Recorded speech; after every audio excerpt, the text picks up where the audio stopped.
Good morning to all of you. आज मैं आप सभी के लिए लेके आया हूं एग्जाम स्ट्रेटजी एंड सिलेबस। ये वीडियो स्पेशली उन लोगों के लिए है जो राजस्थान बोर्ड से 12th क्लास की एग्जाम दे रहे हैं। And this video is specially for the subject of English compulsory. Rajasthan board की एग्जाम्स मार्च के महीने में प्रस्तावित है और बच्चे इस चीज को लेकर बहुत कंफ्यूजन है। सर इंग्लिश में क्या पढ़ें, क्या नहीं पढ़ें और कैसे मैक्सिमम मार्क्स लाएं। तो आज का वीडियो उन्हीं बच्चों के लिए डेडिकेटेड है कंप्लीटली। हम सबसे पहले बातचीत कर लेते हैं कि राजस्थान बोर्ड में जो 12th क्लास का एग्जाम होगा उसमें बोर्ड परीक्षा का जो पेपर होगा, बोर्ड परीक्षा का जो पेपर होगा इंग्लिश का, ये 80 नंबर का होगा। That will carry 80 marks. Schools की तरफ से सेशनल मार्क्स भेजे जाएंगे 20 मार्क्स। इस प्रकार से आपकी मार्कशीट में जो मार्क्स मिलेंगे वो मार्क्स 100 में से होंगे। तो कैसे हम इस 80 मार्क्स में से मैक्सिमम मार्क्स लेके आए, आज का वीडियो लास्ट तक देखिएगा। मैं आपको बता दूंगा कि किस प्रकार से कंप्लीट मार्क्स लाए जाते हैं। कम पढ़ाई करने के बावजूद भी, कुछ लेसन्स को छोड़ने के बाद भी कैसे हम फुल मार्क्स लेके आए, जरूर देखिएगा इसको। चलिए हम चर्चा कर लेते हैं सबसे पहले कि इंग्लिश कंपल्सरी का जो पेपर होगा वो 80 मार्क्स का होगा। उस 80 मार्क्स का डिवीजन किस प्रकार से है, सबसे पहले वो जानना जरूरी है ताकि हमें कोई भी दिक्कत नहीं हो, ताकि हम इसको इजीली कवर अप कर सके। क्योंकि जब तक कोई चीज समझ में आपके नहीं आती, you can not get good marks, you can not prepare well. तो 80 मार्क्स का जो बाइफर्केशन है वो मैं आपको समझा देता हूं। 80 मार्क्स का आपका बोर्ड परीक्षा का पेपर होगा। उसमें वो आपका पेपर 4 सेक्शन में डिवाइडेड होगा। First section will be reading section. पहला सेक्शन होगा रीडिंग सेक्शन और this section will carry 15 marks. कितने नंबर का होगा? 15 नंबर का। Second section will be writing section. दूसरा सेक्शन जो आपका बोर्ड परीक्षा के पेपर में होगा, इंग्लिश के पेपर में, कंपल्सरी के पेपर में, वो भी आपका 15 मार्क्स का होगा। So reading section 15 marks, writing section भी 15 मार्क्स। ग्रामर सेक्शन, व्याकरण, जो व्याकरण वाला सेक्शन होगा, this will carry only 8 marks. ये आपके 8 मार्क्स का होगा। और जो लास्ट सेक्शन होगा that is text books section.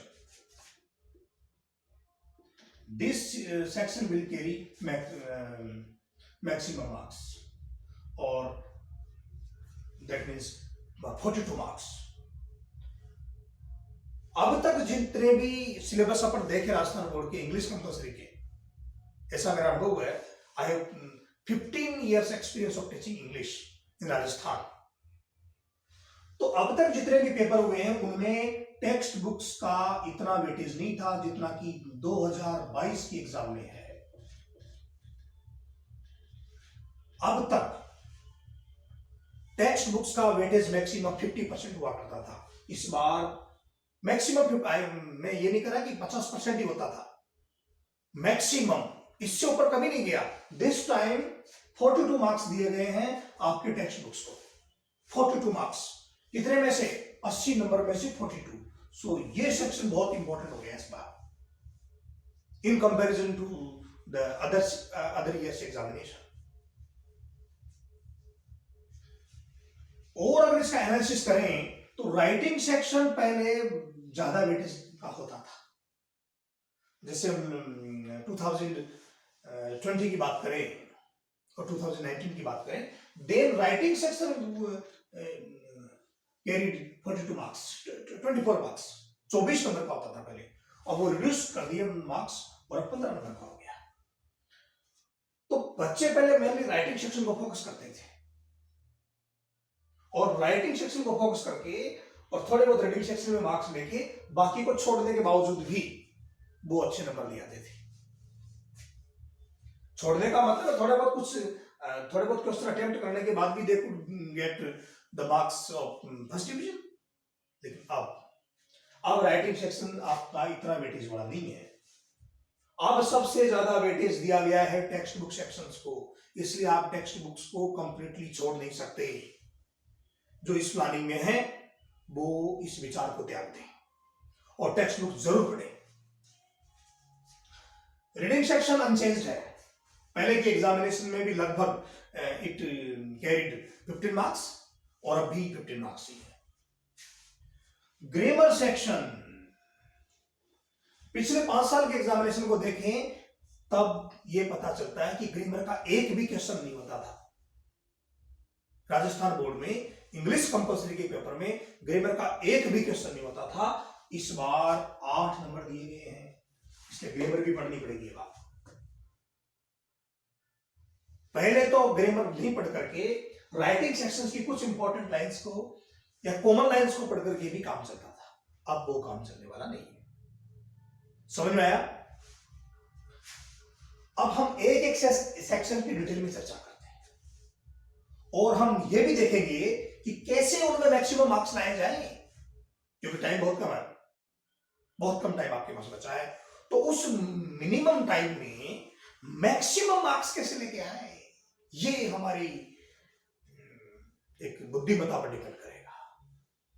अब हमें हार्ड वर्क की नहीं, स्मार्ट वर्क की जरूरत है। देखिए कैसे करना है स्मार्ट वर्क। तो सबसे पहले हम बातचीत करेंगे रीडिंग सेक्शन की।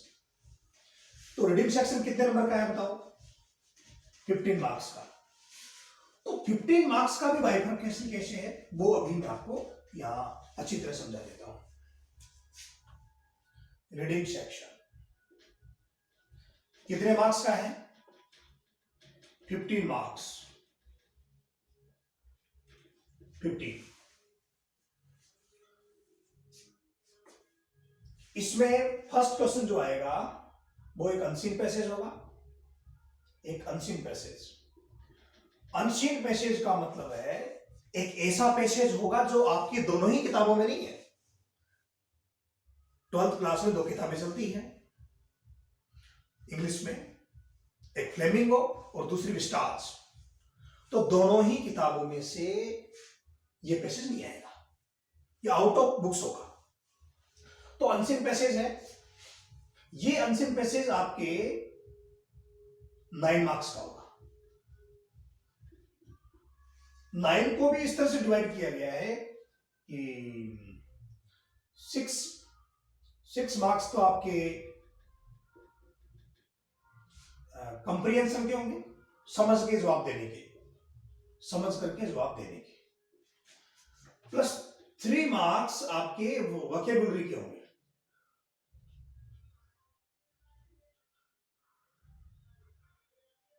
वोकैबुलरी के होंगे। 6 मार्क्स तो आपको पैसेज में पढ़ करके जवाब देने 6 क्वेश्चंस के।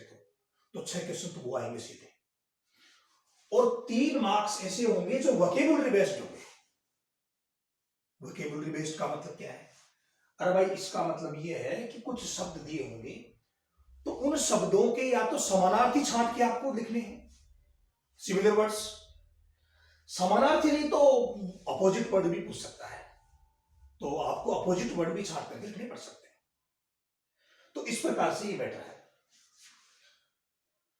अब 6 मार्क्स की जहां तक बात करें, जो कि पैसेज को पढ़ करके उसके नीचे जो क्वेश्चंस हैं उनके जवाब देने पड़ते हैं पैसेज को पढ़ के। तो बच्चे अनेक बार इस डाउट में रहते हैं कि 6 मार्क्स में तो साहब हमारे 4 तो आने ही है, कुछ समझ में आए चाहे नहीं आए उनके, ये मान के चलते हैं ऑलरेडी। जब वो प्लानिंग करते हैं तो ये मान के चलते हैं इच्छा है तो 6 में से 2 कट जाएंगे, फिर कितने बचे? 4। अरे साहब 4 तो आएंगे, पैसेज है। फिर कोई कहेंगे अरे साहब हो सकता है 4 नहीं आए, 6 में से 3 तो आ जाएंगे। गलत फहमी में, वो लोग बहुत गलतफहमी में हैं। आजकल इस तरह के पैसेज नहीं आते कि बहुत इजी वे में आप क्वेश्चंस के कुछ शब्दों को पैसेज की लाइन में ढूंढ करके उनको लिख दें और आपका आंसर सही हो जाए।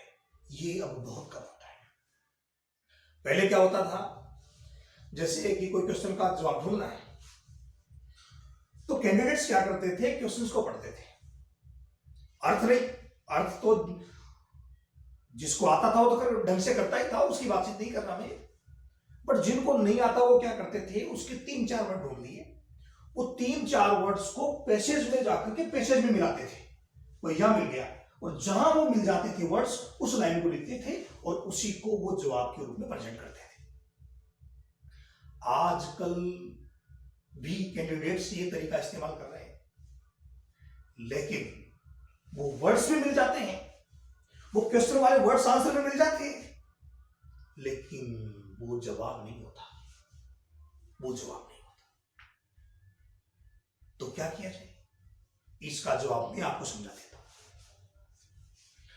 सबसे पहले आप पैसेज को ढंग से पढ़ें। First of all you should read the passage carefully.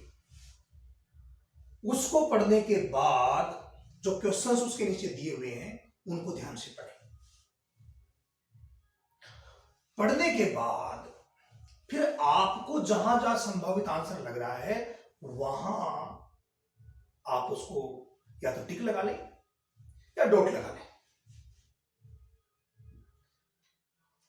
और वो लगाने के बाद फिर एक बार दोबारा पैसेज को पढ़ें और फिर एक बार क्वेश्चन को पढ़ें, और इस बार आपको आंसर फाइनल करके लिख देने हैं। अब ये बात मैंने तो बोल दी, लेकिन बहुत सारे कैंडिडेट्स के माइंड में एक ही बात आ रही है, अरे साहब वो पैसेज ही तो समझ में नहीं आता। अरे सर पैसेज ही नहीं, वो प्रश्न भी समझ में नहीं आते। ये एक बड़ा इश्यू है भाई। ऐसा है, पैसेज हो सकता है पूरा समझ में नहीं आए, अरे 50% भी अगर समझ में आ जाएगा, 50% भी अगर वो समझ में आ जाए आपका पैसेज, तो बाकी का थोड़ा बहुत अंदाजा लगा करके भी हम समझ सकते हैं। तो समझ करके ही जवाब दें तो आपको अच्छे मार्क्स मिलेंगे।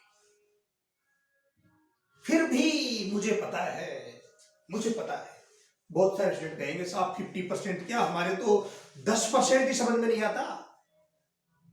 उन लोगों को मैं एक तरीका बता देता हूं। वो तरीका यह है कि आप जो तरीका पहले इस्तेमाल करते थे कि क्वेश्चंस में से जो 3-4 या 5 वर्ड्स मिलते थे उनको आप ढूंढते थे किसमें, पैसेज में, और उस लाइन को आप आंसर के रूप में लिखते थे। अब भी आपको वो तरीका तो इस्तेमाल करना ही है। मतलब क्वेश्चंस में से जो 4-5 वर्ड्स है वो ले ले हैं वहां से और उनको लाइन में मिलाना है।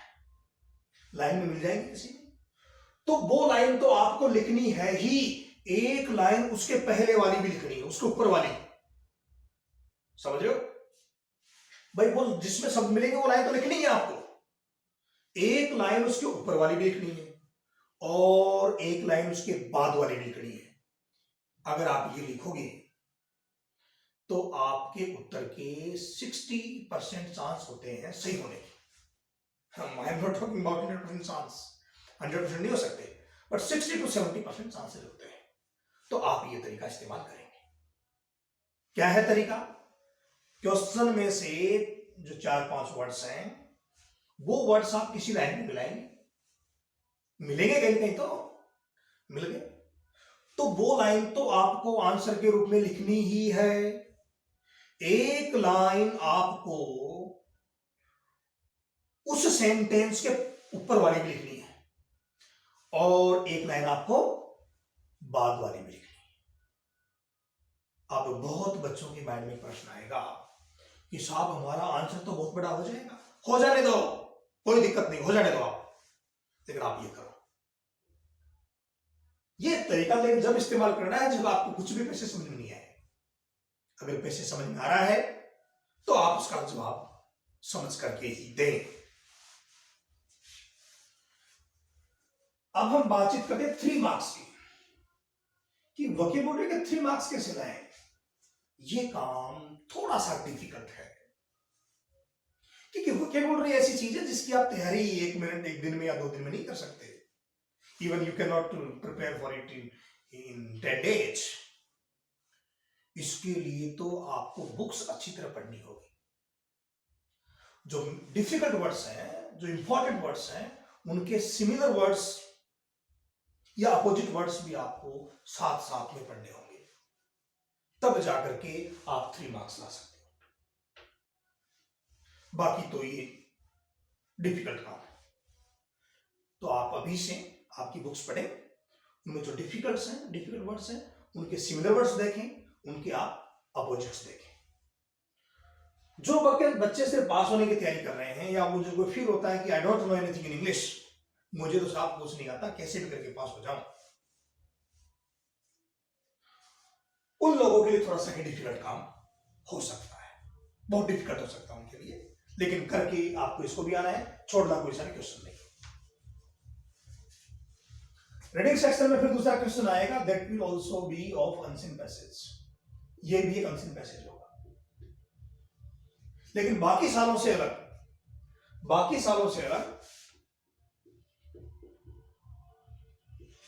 इस प्रकार से होगा कि 6 मार्क्स का तो होगा ही, ये पहले भी होता था 6 मार्क्स का। पहले 6 मार्क्स का था एक क्वेश्चन, बट अनसीन पैसेज का नहीं था। पहले था note making and summary, second question होता था नोट मेकिंग और समरी का। अभी नोट मेकिंग और समरी का कोई क्वेश्चन नहीं है, अभी एक अनसीन पैसेज है, उसमें से आपको 6 क्वेश्चन पूछेंगे और आपको उनका जवाब देना है। जवाब आपको लाइन मिलाने का काम नहीं है, ये एमसीक्यूज होगा, मल्टीपल चॉइस क्वेश्चन। कहने का मतलब यह है कि इसमें आपके सामने ऑप्शन आएंगे ए बी सी डी, और आपको ढूंढना है कि जो आंसर सही है वो लगाना है। ए है तो ए लगाएंगे, बी है तो बी, अदरवाइज सी या डी जो भी हो। तो ये एक एमसीक्यू नाम की जो व्यवस्था है, वो सेकंड क्वेश्चन में इसी साल से आई है इन द एग्जामिनेशन ऑफ 2022, पहले नहीं था। तो ये आपके लिए बहुत मजे वाली चीज है, ये बहुत इंटरेस्टिंग और मजे वाली चीज है, क्योंकि एक तो आप आंसर ढूंढो और आपको ऑप्शन में से आंसर आपको पता लगाना हो, तो इट इज इजियर। तो ये हमारा रीडिंग सेक्शन हो गया 15 मार्क्स। आप इसको इस प्रकार तैयार करें तो अच्छे आपको मार्क्स मिल जाएंगे। अब हम बढ़ते हैं सेकंड सेक्शन की तरफ, वो है राइटिंग सेक्शन। और भाई सेकंड सेक्शन कौन सा है? राइटिंग सेक्शन है, तो उसको भी हम देख लेते हैं।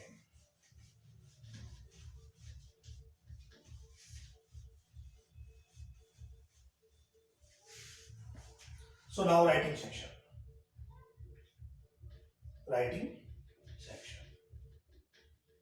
This will also carry 15 marks. ये भी आपके 15 मार्क्स का। हाँ, इसका इंपॉर्टेंस बाकी साल की तुलना में इस बार थोड़ा कम हो गया है, क्योंकि पिछली बार मतलब 2022, 2018, 19, 17 पहले इसकी व्यवस्था थी कि it used to vary 24 marks, ये 24 नंबर का था पहले, अब 15 का हो गया। लेकिन इंपॉर्टेंस कम हो सकता है, बट इंपॉर्टेंस अब भी बहुत है, इसका इंपॉर्टेंस अब भी बहुत है, क्योंकि इसमें कुछ चीजें हमें तैयार करनी है और वो चीजें एग्जाम में आती ही है। तो हो सकता है मार्क्स थोड़े बहुत आपके ऊपर नीचे हो जाए, but you can get good marks. देखिए इसके अंदर क्या आता है। थर्ड क्वेश्चन होगा ये, इसमें आपके सिलेबस में एक दे रखा है एडवर्टाइजमेंट, या नोटिस में आ सकता है, या description of an argument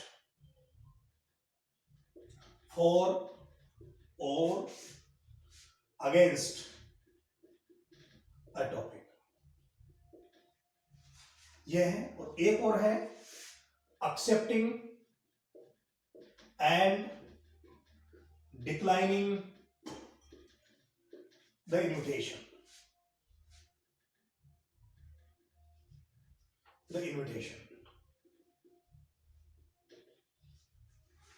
ये चार चीजें हैं। पहला है एडवर्टाइजमेंट, दूसरा है नोटिस, तीसरा है description of an argument for और अगेंस्ट अ टॉपिक, और चौथा है accepting and declining the invitation. ये चार चीजें हैं आपके। इन चार में से आपके एग्जाम में कोई दो आएगी, एक तो मेन क्वेश्चन होगा और एक अथवा में आएगी, कोई दो आएगी। ये आपके 4 मार्क्स इसके लिए स्टिपुलेटेड है, 4 मार्क्स। इसकी वर्ड लिमिट है आपकी 80। वर्ड लिमिट कितनी है? 80 मार्क्स 4 है और आपकी वर्ड लिमिट है 80। एडवर्टाइजमेंट यानी विज्ञापन, नोटिस यानी कोई सूचना, description of an argument for और अगेंस्ट अ टॉपिक, मतलब किसी टॉपिक के पक्ष या विपक्ष में, किसी टॉपिक के पक्ष या विपक्ष में अपनी बहस का वर्णन, अपने तर्क वितर्क का वर्णन। ये एक तरह से डिबेट होती है ना, डिबेट टाइप का है। जैसे डिबेट होती है, एक होता पक्ष में, एक विपक्ष में। या फॉर का मतलब पक्ष, फॉर का मतलब क्या है? पक्ष। अगेंस्ट का मतलब क्या है? विपक्ष। मतलब एग्जाम में कोई टॉपिक होगा तो उस टॉपिक के या तो आपको पक्ष में अपने विचार देने हैं या विपक्ष में देने हैं। हो सकता है क्वेश्चन में दोनों के लिए लिख दें, तो एक ये है आपके लिए सिलेबस में। चौथा है accepting and declining the invitation. Invitation यानी आमंत्रण, एक्सेप्टिंग यानी स्वीकार करना, डिक्लाइनिंग यानी अस्वीकार करना। आमंत्रण को स्वीकार करना और अस्वीकार करना, मतलब ये इस प्रकार का क्वेश्चन होगा इसमें कि आपको किसी ने इनवाइट किया है, it may be for birthday party, it may be for wedding ceremony, और it may be for any other function. तो इनविटेशन आपको मिल चुका है, तो उस इनविटेशन को स्वीकार करते हुए लेटर लिखना है उसको, या अस्वीकार करते हुए उस व्यक्ति को लेटर देना है। आपको इनविटेशन बनाना नहीं सीखना। आप ऐसा नहीं समझ लें कि साहब हम इनविटेशन बनाना सीखेंगे। नो नो नो, इनविटेशन बनाने का काम नहीं भाई। आपको इनविटेशन मिल गया है, इनविटेशन आपको मिल चुका है, आपको तो उसको या तो स्वीकार करते हुए लेटर लिखना है या अस्वीकार करते हुए लेटर लिखना है। तो आपके सिलेबस में 4 चीज है, 4 में से कोई 2 आएगी। मार्क्स कितने मिलेंगे? 4। वर्ड लिमिट कितनी होगी? 80। तो इनमें से कम आपको 3 चीज तैयार करनी है। 4 में से अगर आप 3 भी तैयार कर लेते हैं, अगर 4 में से अगर आप 3 चीज भी तैयार कर सकते हैं, then also you can get 4 marks completely. एक को छोड़ने के बाद भी आपको 4 नंबर पूरे मिलेंगे। कैसे? क्योंकि एक तो आएगा मेन क्वेश्चन और एक आएगा उसका अथवा में। तो हो सकता है हमने ये छोड़ दिया description of an argument for और अगेंस्ट अ टॉपिक, इसको मान लो हमने पढ़ा नहीं, तो बाकी 3 में से एक तो आएगा ही, और हमें करना कितना है? एक करना है। इसलिए आप इस प्लानिंग से इसको करें। 4th क्वेश्चन जो राइटिंग सेक्शन का ही है, ये होगा रिपोर्ट राइटिंग। रिपोर्ट राइटिंग और Hindi translation, Hindi translation of a passage।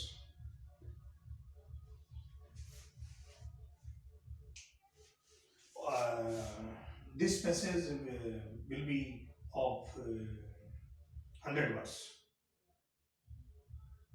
100 words.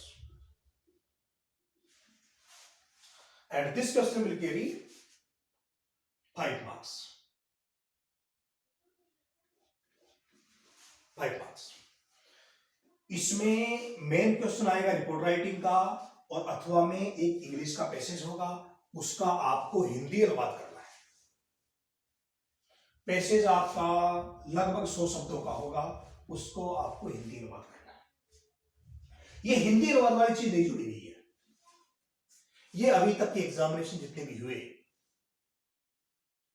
पिछले 10 इयर्स के या उससे भी पहले के, तो 12th क्लास के सिलेबस में ये हिंदी ट्रांसलेशन नाम की कोई व्यवस्था नहीं थी। ये फर्स्ट टाइम रखी है।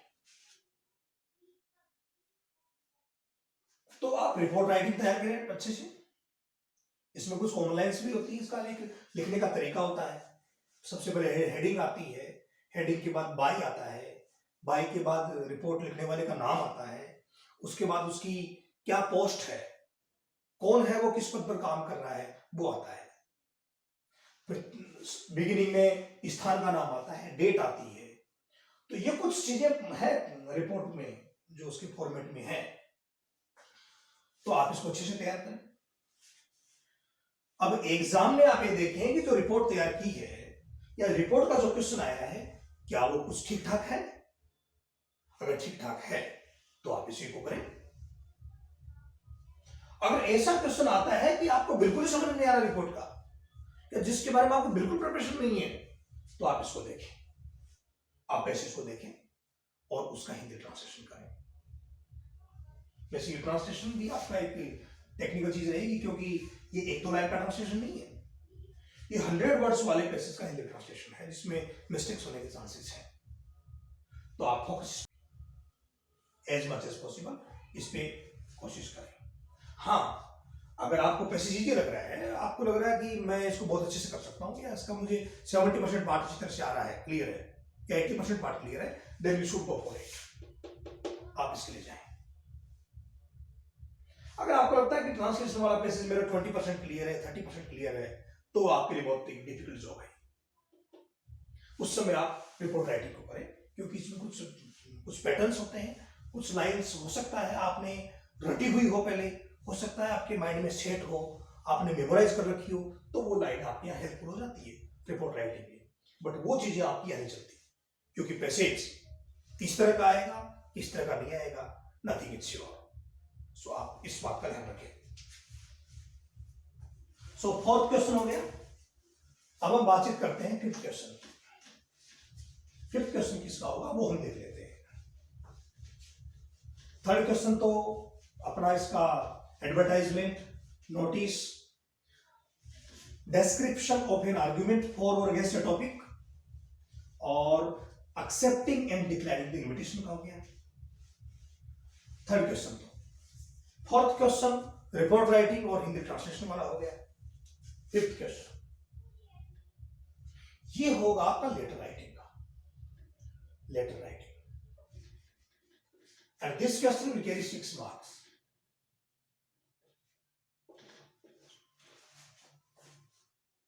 लेटर कौन कौन से आपके सिलेबस में वो देख लेते हैं। आपके हैं बिजनेस लेटर, और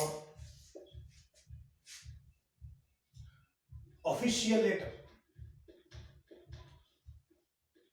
एक तो ये है, या और लगा है लेकिन और की जरूरत नहीं है, लेकिन सिलेबस में जैसा है वही वर्ड में लिखा है।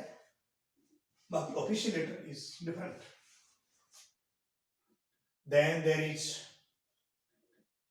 Letter to the editor, letter to the editor, एक ही हो गया। 3rd है आपके job application, job application with CV और रेज्यूमे। ये 3 आपके 4 ये 4 letters are in your syllabus. First of them is business letter, second is official letter, third one is letter to the editor, and the last one is job application with CV or resume. CV, CV का full form है curriculum, curriculum विटाए। ये एक तरह का biodata है। CV या resume या biodata एक ही बात है, उनके नए नए नाम है। कहीं सीवी बोलते हैं एंड समटाइम्स वी से resume and sometimes the word of biodata is also used. तो बिजनेस लेटर, बिजनेस लेटर एक ऐसा लेटर है जिसमें आपको कुछ फॉर्मेट के अलावा कंप्लीटली आपके माइंड से सेंटेंस बना के लिखने होंगे। इसमें कॉमन सेंटेंसेस नहीं है जिनको आप रट करके, जिनको आप मेमोराइज करके हर किसी बिजनेस लेटर में लिख दें। ऐसे सेंटेंस आपको बिजनेस लेटर में नहीं मिलेंगे। ऑफिशियल लेटर की बिगिनिंग और एंडिंग के जो सेंटेंस है वो कॉमन होते हैं। तो ये आपके लिए बिजनेस लेटर से कुछ इजी रहेगा मार्क्स को प्राप्त करने के हिसाब से। लेटर टू द एडिटर, संपादक को पत्र। अखबार का जो हेड होता है उसे संपादक कहते हैं, उसको पत्र लिखने का क्वेश्चन भी आपके आ सकता है। इसमें आपके लिए कॉमन लाइन्स अच्छी खासी हो सकती है। इसमें ऑलमोस्ट ये मान के चलिए कि 3 to 4 लाइन्स आपके लिए कॉमन है, उनको आप अच्छे तरीके से लिख सकते हैं और out of 6 marks you can easily get 3 marks. ये फैसिलिटी आपको लेटर टू एडिटर में अच्छी है। ऑफिशियल लेटर में आपके लिए 2 और 3 लाइन कॉमन हो सकती है, बिजनेस लेटर में वो चांसेस नहीं है। जॉब एप्लीकेशन, इसमें आप ये मान के चलिए कि 70%, 70% लाइन्स कॉमन होती है आपके लिए, 70% लाइन कॉमन। और रेज्यूमे और बायोडाटा की बात है तो इससे घबराने की जरूरत नहीं है। Name, father's name, mother's name, date of birth, qualification, experience, hobbies, ये 4-5 चीज लिख करके आप रेज्यूमे तैयार कर सकते हैं। और आप कॉमन लाइंस लिख करके और ये रेज्यूमे लिख करके आप easily you can get full marks, you can gate 6 of 6 marks completely. तो इन माय ओपिनियन अगर आपके एग्जाम में जो भी एप्लीकेशन आता है और आपने प्रिपरेशन कर रखी है तो आप इसको नहीं छोड़ें। This is the best option. अगर आपके एग्जाम में जो भी एप्लीकेशन नहीं आता और वहां आता है लेटर टू द एडिटर और official letter, then in my opinion you should go for letter to the editor, because इसमें कॉमन लाइन ज्यादा है। ये मैं उन लोगों के लिए बातचीत कर रहा हूं those who are not able to write English so easily और इन ए सिस्टमैटिक और करेक्ट मैनर, उन लोगों के लिए मेरी बातचीत है। जो इजीली सेंटेंस बना सकते हैं then they can go for any option, ये उनके लिए लागू नहीं है। अब बात यह है कि वहां एग्जाम में कोई 2 लेटर आएंगे and you will have to write the answer of any one letter. आपको 2 आएंगे एग्जाम में, 2 में से एक का जवाब लिखना है। तो मेरे ओपिनियन में अगर 4 लेटर है आपके, business letter, official letter, letter to the editor और जॉब एप्लीकेशन, इनमें से अगर आप कोई 3 तैयार करें then you can get complete marks. एक को छोड़ने के बाद, एक को छोड़ने के बाद भी आप कंप्लीट मार्क्स ले सकते हैं। कैसे? क्योंकि एक क्वेश्चन तो मेन क्वेश्चन का होगा ही, एक और का होगा, और का मतलब अथवा का। तो अथवा में मान लो बिजनेस लेटर आ गया जो कि आपने छोड़ रखा है, जो कि आपने तैयार नहीं किया, लेकिन मेन क्वेश्चन में आपके लेटर टू द एडिटर आ गया तो काम चल जाएगा, क्योंकि आपको जवाब एक का ही लिखना है। तो इस तरीके को आप इस्तेमाल कर सकते हैं। तो राइटिंग सेक्शन आपका कंप्लीट हो गया। This will carry 6 marks. अगर आप इन सब चीजों को माइंड में रखते हुए प्रिपरेशन करेंगे तो आपको गुड मार्क्स अचीव करने से कोई नहीं रोक सकता। No one can stop you from achieving good marks. All the things in the world depends only on hard labor, smart labor, and systematic planning. Those who go without systematic planning, it is very difficult for them to get good marks or to get success in their life. अब हम बातचीत करते हैं grammar section की। Grammar section, grammar section, this section will carry 8 marks.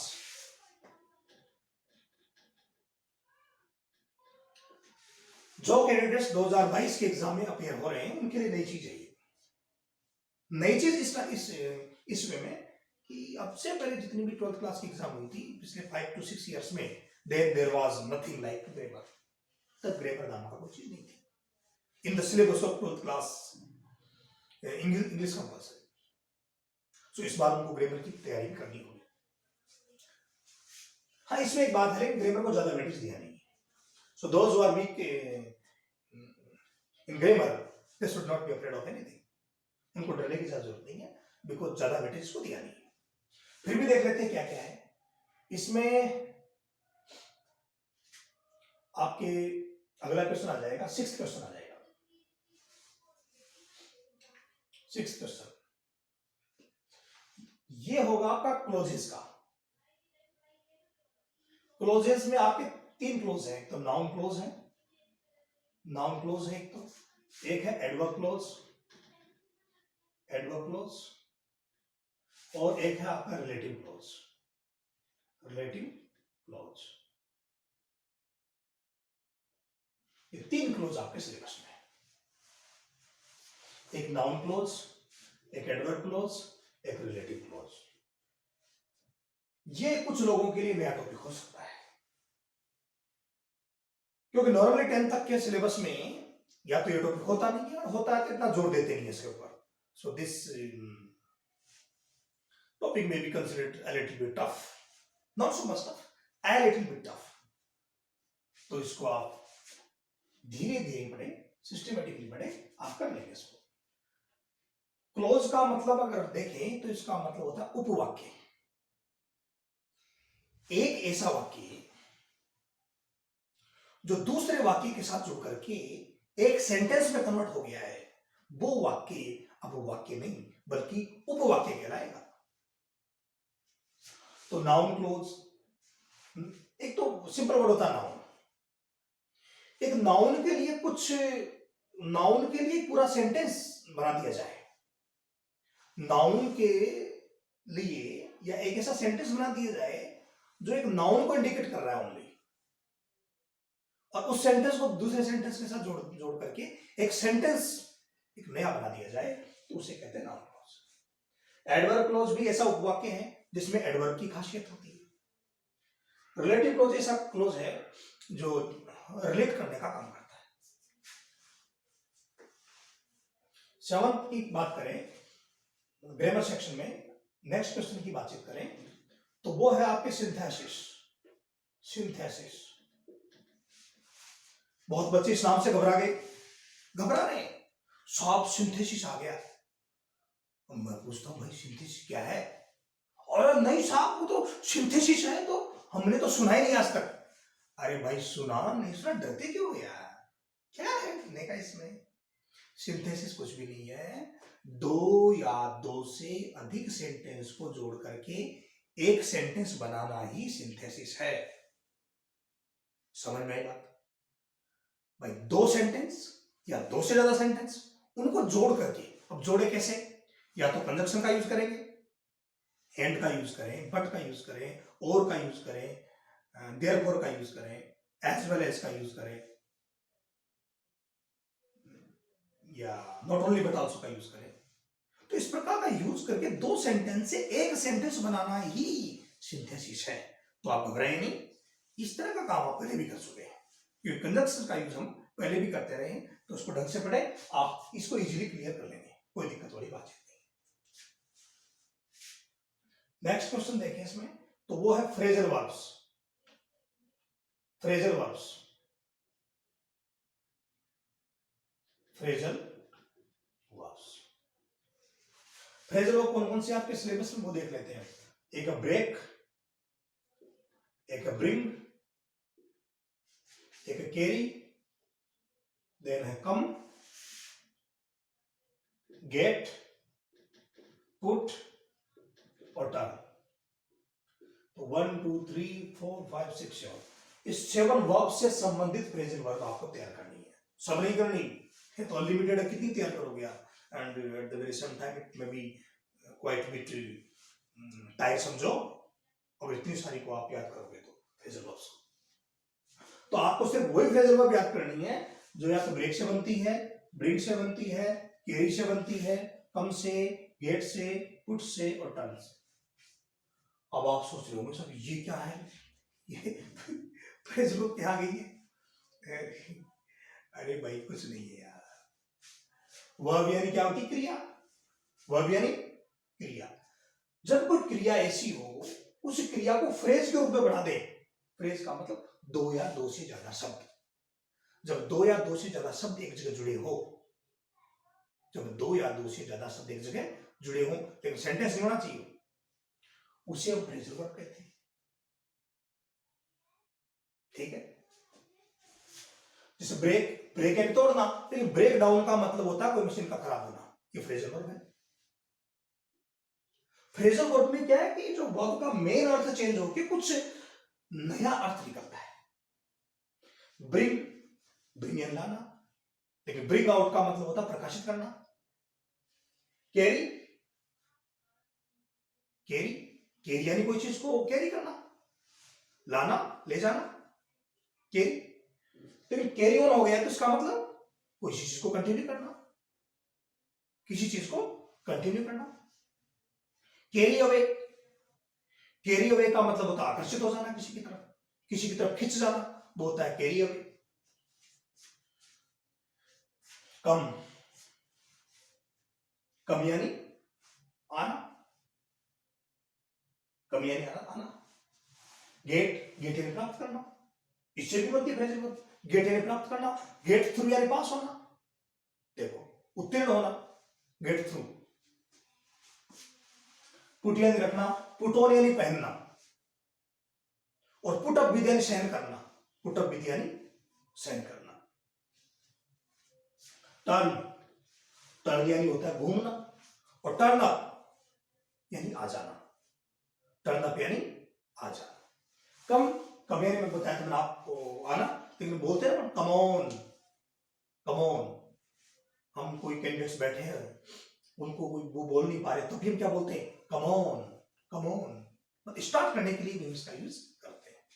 तो इस प्रकार से ये फ्रेजल वर्ब्स हैं, इनके एक ही नहीं बहुत सारे यूज हैं, उसको आप तैयार करें। अगला देखते हैं इसमें प्रेपोजिशन। ये आपके लिए सिंपल टॉपिक है, इसको आप पहले भी पढ़ चुके हैं, इसको आप अच्छे से तैयारी करें, आप बढ़िया से तैयार इसको कर सकते हैं। तो ऑल दिस टॉपिक्स, क्लोजेस भी आपके 2 मार्क्स का है, आपके सिंथेसिस भी 2 मार्क्स का है, देन फ्रेजल वर्ब्स ये भी 2 मार्क्स का है मैटर, देन प्रेपोजिशन ये भी 2 मार्क्स का है। तो आप इसकी अच्छे से तैयारी करें। जो कैंडिडेट्स इंग्लिश में बहुत वीक फील करते हैं and those who are thinking only of getting passing marks, उन कैंडिडेट्स के लिए ये टॉपिक कुछ टफ हो सकता है। अगर उनको बिल्कुल समझ में नहीं आ रहा है तो इसमें टाइम खराब नहीं करें। अगर बहुत टफ लग रहा है, कुछ भी समझ नहीं आता तो उसमें टाइम खराब नहीं करें। बाकी प्रेपोजिशन को प्रिपरेशन कर सकते हैं और फ्रेजल वर्ब और सिंथेसिस की तरफ भी हो जा सकते हैं।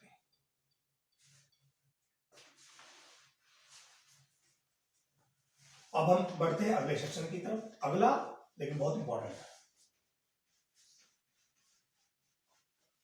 Last but not the least, जो अगला सेक्शन है वो आपका टेक्स्ट बुक का है, और वो है आपका maximum carrying marks section. Text books, text books में से आपके 42 मार्क्स का मैटर आएगा। 42 मार्क्स आउट ऑफ 80, बहुत बड़ा परसेंटेज टेक्स्ट बुक में से आपके आएगा।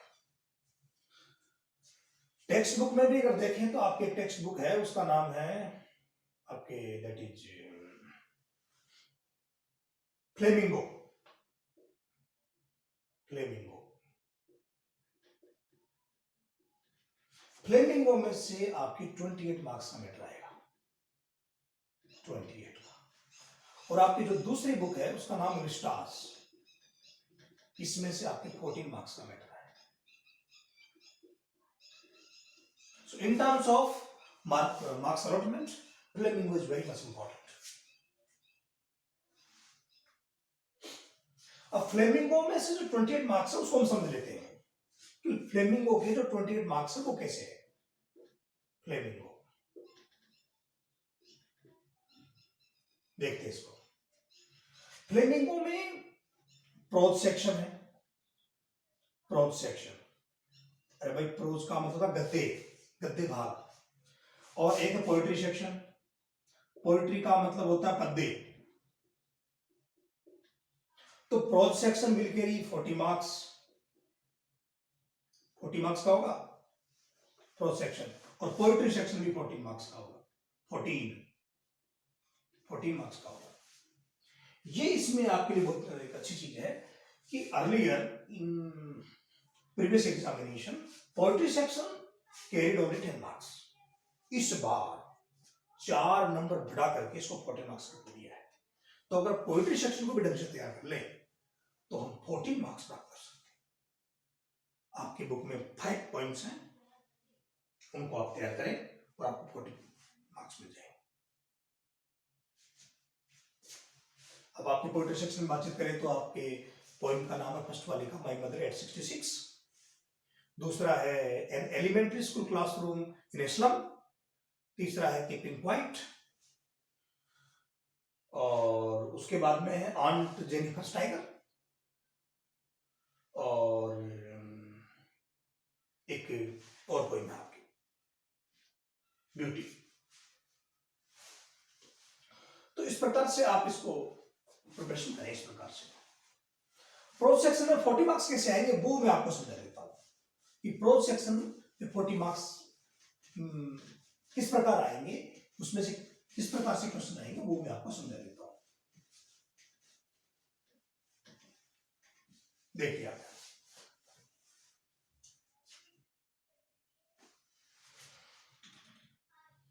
प्रोज सेक्शन जो कि आपका फ्लेमिंगो में से आएगा। प्रोज सेक्शन कौन सी बुक में से है? Flamingo.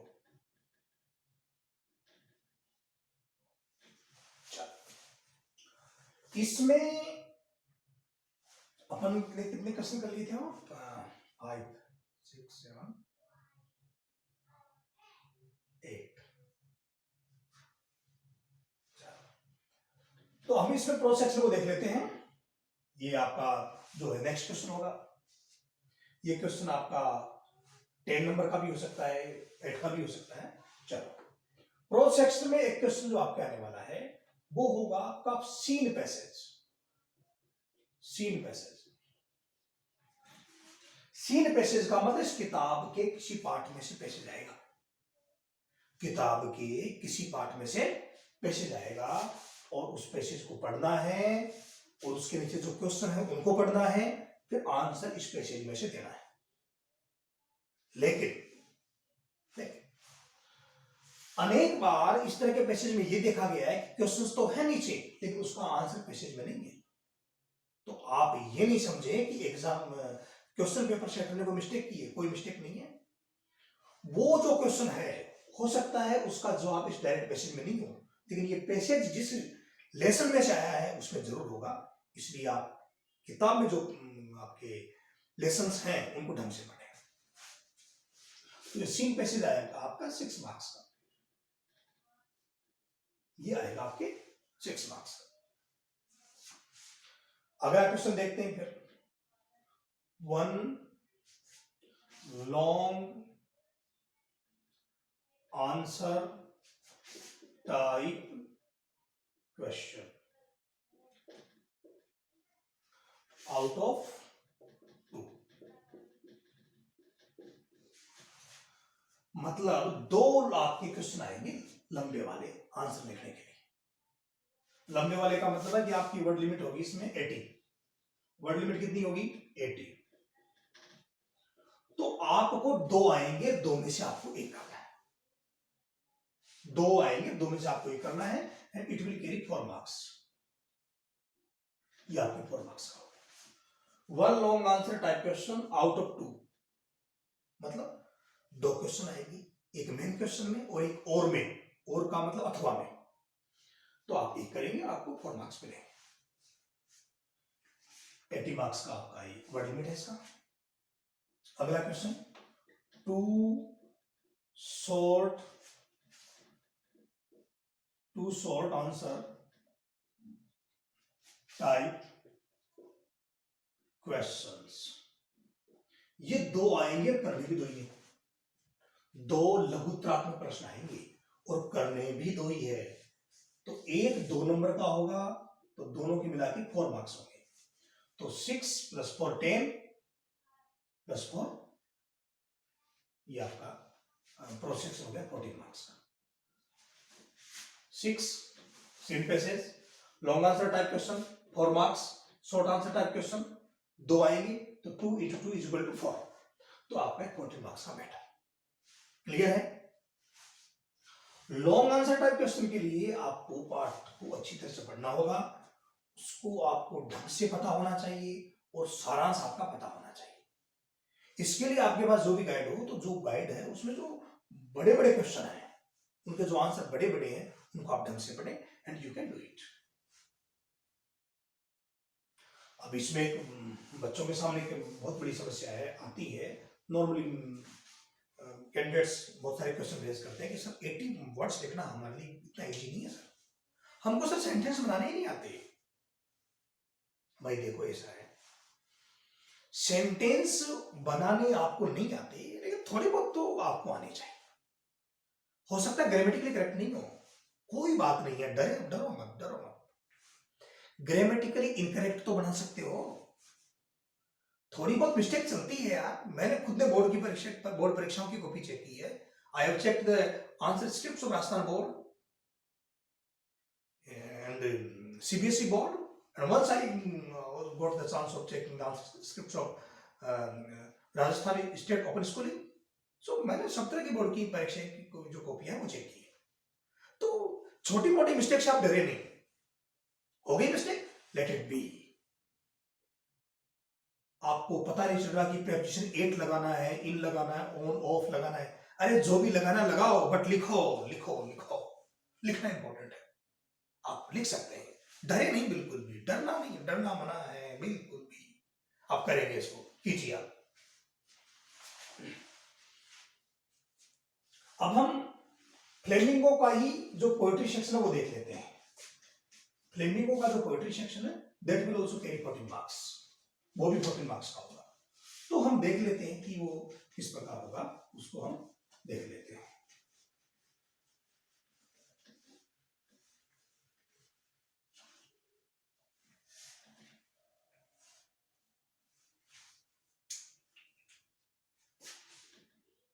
Poetry section, poetry section, ये आपके 14 मार्क्स का है। देखो क्या क्या है इसके अंदर।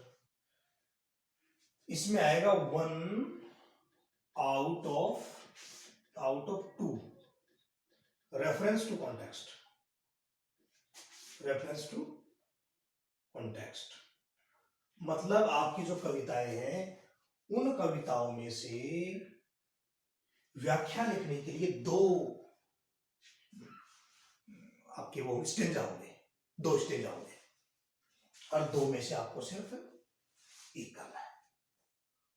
स्टेंजा कितने होंगे? 2, और 2 में से कितना करना? 1। ये आपका 6 मार्क्स का होगा, 6 marks, it will carry 6 marks. Then 1 out of 2 long answer type question, long answer type question, ये आपके 4 मार्क्स का होगा। मतलब दो निबंधात्मक प्रश्न आएंगे, लंबे प्रश्न, इनके आंसर लंबे होते हैं, वो आएंगे और उनमें से आपको एक करना है। वर्ड लिमिट कितनी होगी? 80। इसकी वर्ड लिमिट कितनी होगी? 80। ये आपके पोएट्री सेक्शन में से आएगा, एक पोइम में से आपको ये जो आप लिखना है इस प्रकार। Then 2 short answer type question, 2 short answer type question, 2 आएंगे, आपको दोनों ही करना है। 1 question will carry 4 marks, so 2 questions will carry 4 marks in total। तो ये हो गया। तो कुल मिला के कितने हो गए? 6 + 4 10 + 4 14। तो इस प्रकार से आपका पोएट्री सेक्शन क्लियर है। पोएट्री सेक्शन में से 14 मार्क्स प्राप्त करना is easier than getting 14 marks in prose section, क्योंकि कम है ये और बहुत बड़ी बड़ी पॉइंट्स नहीं आपके, तो आप इजीली इसको कवर कर सकते हैं। आप धीरे धीरे पढ़ें, सिस्टमेटिकली पढ़ें, बिना किसी डर के पढ़ें, क्योंकि जब डर आता है तो ये हमारे कॉन्फिडेंस को डिसअपियर करता है, and when confidence is disappear then learning becomes slow। याद रखें। तो अब हम बातचीत करते हैं आपकी सप्लीमेंट्री बुक की। सप्लीमेंट्री रीडर, उसका नाम है विस्टास, तो उसकी हम बातचीत करते हैं, वो भी आपकी 14 मार्क्स की होगी। तो विस्टास ये कितने मार्क्स की होगी? 14 मार्क्स। इसमें आपके 1 out of 2 long answer type questions, मतलब 2 बड़े प्रश्न आएंगे, उनमें से आपको एक का जवाब देना है, and it will carry 4 marks. Word limit कितनी होगी? वर्ड लिमिट कितनी होगी? 80। Word limit will be 80। इसमें नेक्स्ट क्वेश्चन आएगा 2 शॉर्ट आंसर टाइप क्वेश्चंस, ये 2 आएंगे, करने भी 2 ही हैं, तो 2 into 2 is equal to 4, या 4 मार्क्स का। और इसमें एक इंटरेस्टिंग चीज आई पहली बार, अब तक बाकी बोर्ड एग्जाम में नहीं थी वो। इसमें से इस बुक में से आपको एमसीक्यूज पूछे जाएंगे। एमसीक्यूज का मतलब मल्टीपल चॉइस क्वेश्चंस, जिसमें विकल्प दिए होंगे, उन विकल्प में से आपको एक विकल्प सही होगा और वो आपको बताना है।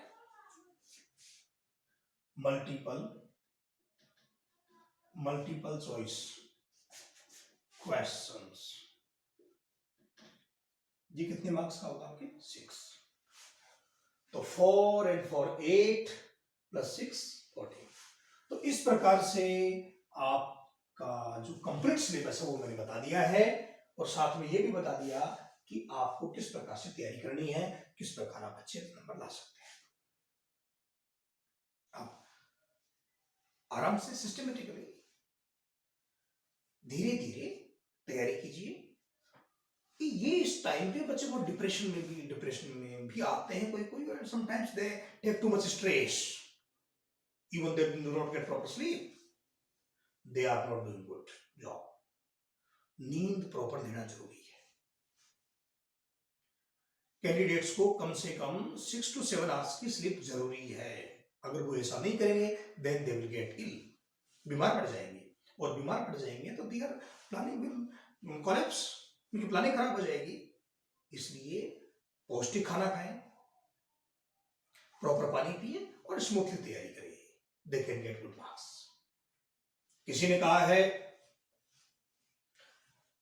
धूल बनकर पर्वतों से उड़ा करते हैं, धूल बनकर पर्वतों से उड़ा करते हैं, खुशबू बनकर चमन से उड़ा करते हैं। ये आंधियां खाक हमें उड़ने से रोकेगी, हम पंखों से नहीं, हम तो हौसलों से उड़ा करते हैं। Thank you.